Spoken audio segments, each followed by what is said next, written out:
संध्या स्नान परिभ्रष्टो वेश्यवृत्ति परायण आसीत किरात नगरे ब्राह्मणो ज्ञान दुर्बल। ज्ञान तो था नहीं उस पर, और देखिए जाति से ब्राह्मण है, ऐसी ऊंची जाति में जन्म लिया और काम कितने खोटे हैं। रस विक्रेता, शराब बेचता है, देव धर्म परांगमुखा, कभी इसने मठ मंदिर नहीं देखे, कभी संध्या स्नान परिभ्रष्टो, कभी इसने स्नान नहीं किया, ब्राह्मण और नहाता नहीं है, कभी नित्य संध्या नहीं की इसने।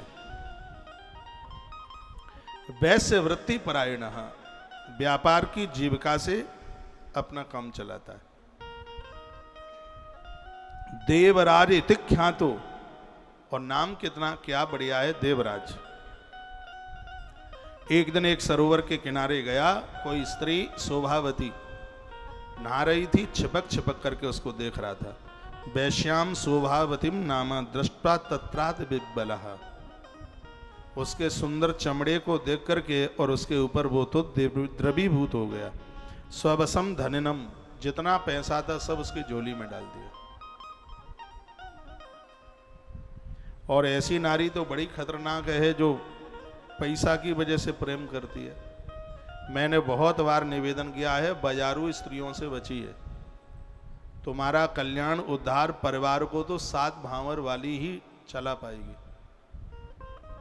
ये बाजारू औरतें, इस कलयुग में इनसे अपने आप को बचा लो तो मुझे लगता है कि आपसे बुद्धिमान फिर कोई दूसरा नहीं है। ये बिगड़े हुए पुरुष बहुत घूम रहे हैं, तो बिगड़ी हुई स्त्रियों की भी कमी नहीं है। दुनिया भर की सूपणखा घूम रही है, वो इसी तलाश में ही है कि कहीं से मिल जाए। हाँ, कोई कमी नहीं है बिगड़ों की। इन बिगड़ों से बचने की कोशिश कीजिए। बढ़िया ड्राइवर वही नहीं है कि जो किसी में ठोकर नहीं मारता, एक्सीडेंट नहीं करता। सबसे बढ़िया ड्राइवर वह है बगल की साइड छोड़कर अपनी साइड से चलता है, तो बढ़िया ड्राइवर है।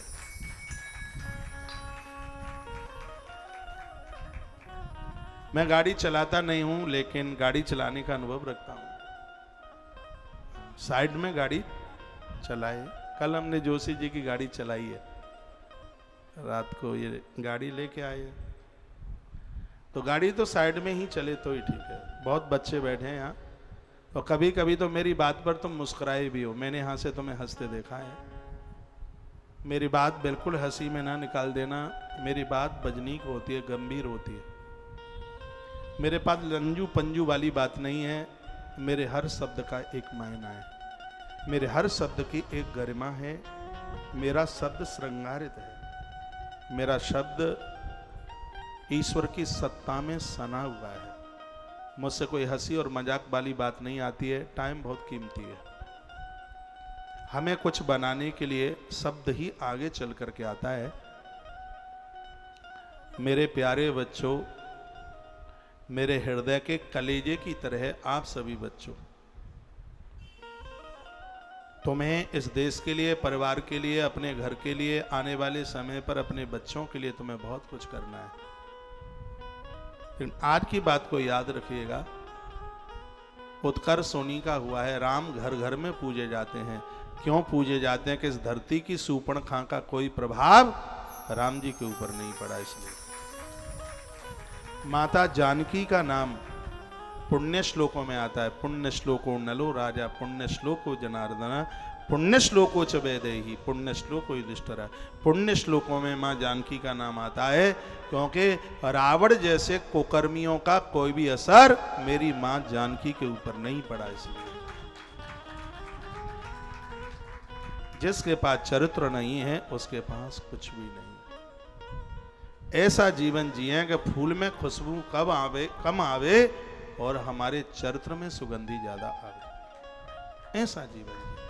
आपके माता पिता तुमसे हर्षित हो, प्रसन्न हो। आज माता पिता दुखी इसीलिए हैं क्योंकि बच्चों के विवाह उनके मन मुताबिक नहीं होता। और अपने बच्चे किसको प्रिय नहीं, कौन नहीं चाहता कि मेरी बेटी अच्छे घर में जावे। आज तो जाति बिरादरी नहीं देखी जाती, तो वर्ण संकरी औलाद पैदा होगी, खिचड़ा पैदा होंगे, ये कीड़े मकोड़े पैदा होंगे, इंसान पैदा नहीं हो सकते। और गरुड़ पुराण में तो लिखा है कि कास्ट अलग है और वहाँ जन्म लेने वाले बच्चे, उनके हाथ का कोई भी श्राद्ध, कोई भी आहुति देवताओं को नहीं लगती, कभी भी नहीं लगती। इसलिए ऐसा ना होकर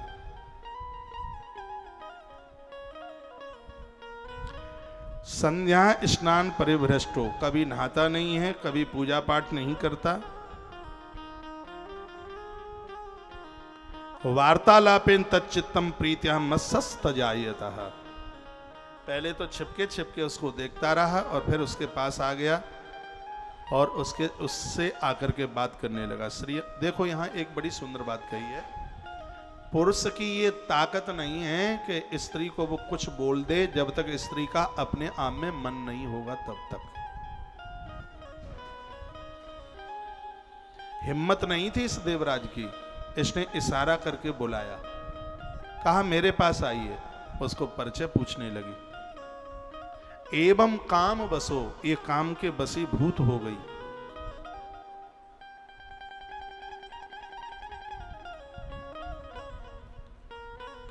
और उसको परिचय पूछने लगी।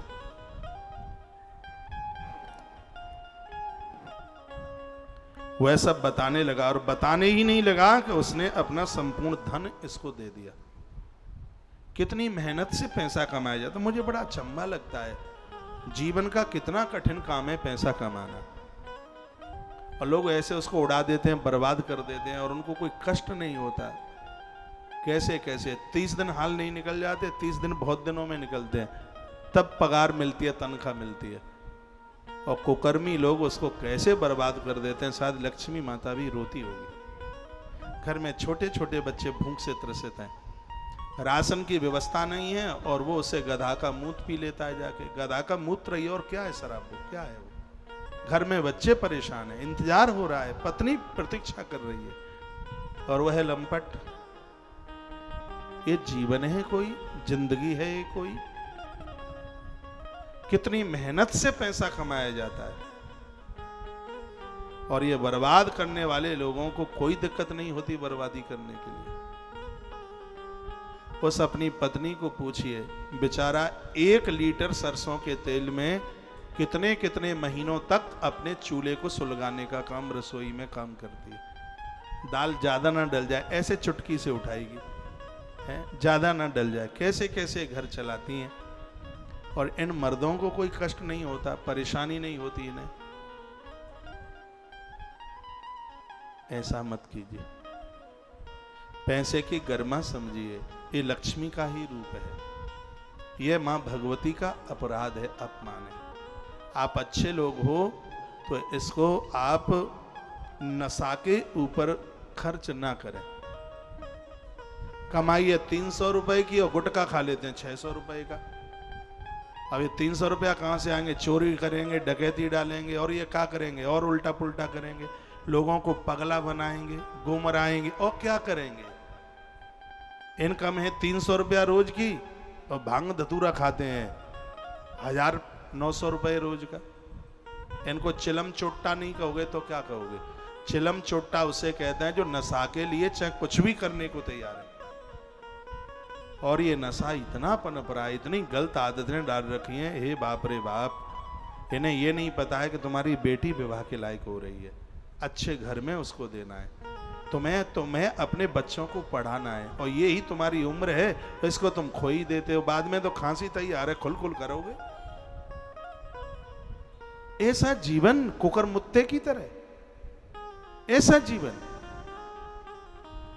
छी छी छी, कष्ट होता है, बहुत ज्यादा, बहुत तकलीफ होती है। इस धरती के सर्वश्रेष्ठ मानव बनो, छोड़ सको ये नशा पत्ती। आज सावन का पहला सोमवार है, भगवान महादेव को कहो, हे शंकर बाबा, तेरे चरणों की सौगंध, मैं प्राण छोड़ दूंगा लेकिन इस नशा पत्ती को जीवन में कभी स्वीकार नहीं करूंगा। जीवन बदल जाएगा, आनंदमय हो जाएगा, प्रकृति आशीर्वाद देगी। बच्चे विवाह के लिए हो रहे हैं, इंतजार करते हैं, पापा आने वाले हैं, पापा फटी जेब लेके जा रहे हैं। फटी जेब और क्या है, सब नशा पत्ती के ऊपर, दारू दूरू पर खर्च कर दिया है। ये कोई जीवन नहीं है, ये कोई जिंदगी नहीं है। देवराज मत बनो, ये आदमी एक ऐसी ही किस्म का ब्राह्मण के घर में जन्मा है और काम पूरे यमराज के पटों का कर रहा है। पैसा जितना है स्त्री के ऊपर उड़ा देता है। इसको तो ज्वलंत भट्टी समझिए। पूरा कुबेर अपना खजाना दे दे और तुम नारी को संतोष करके उसको खुश करके बता दो तो चैलेंज है, चुनौती है, वो नहीं होगी खुश।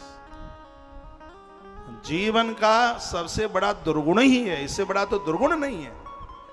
रावण का पुतला नहीं फूंका जाता यदि यह नारियों का इतना भूखा ना होता तो। सबसे बड़ा मरने का काम है।